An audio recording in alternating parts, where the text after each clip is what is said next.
So this is my week 5 assignment for object-oriented programming. This one was tough. Not gonna lie, I relied pretty heavily on this week's video, but I did have a mentor session where we talked through a lot of this, and I definitely understand it better, but building something from scratch is tough. That's a lot of moving parts. So I kept it pretty simple. I created a menu that will let you either add a movie, view the movies, or delete a movie. It does work. I'll just demonstrate that real quick. So if I hit 1 for add a movie, I can enter a movie title.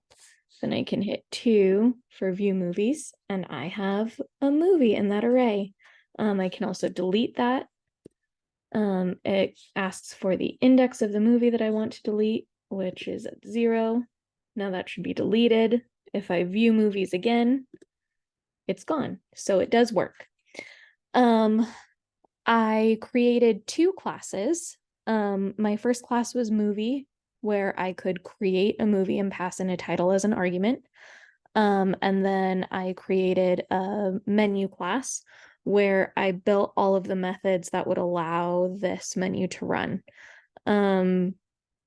So I do have some commented out code here just from stuff that I was working on with my mentor, that I didn't want to delete because I wanted to be able to go back and reference it because it made a lot of sense.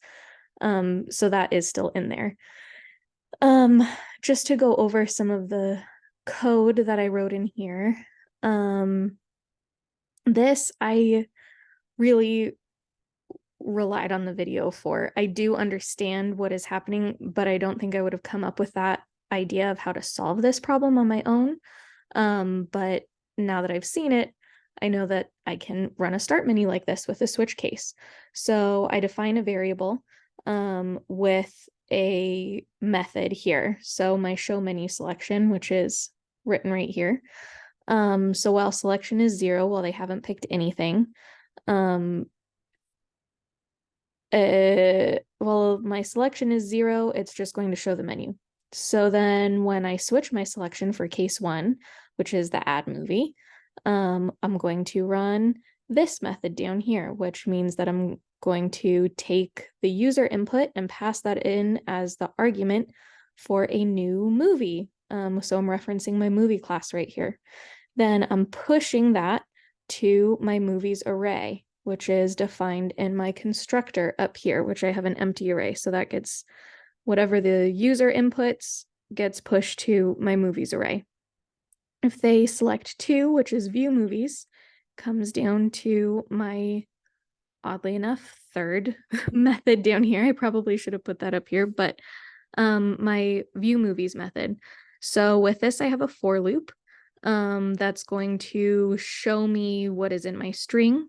I have a new variable here, my movie string, or my movies variable is an empty string. I'm pushing in the information from my array down here with this movies, the index that we're on in title, and then I start a new line.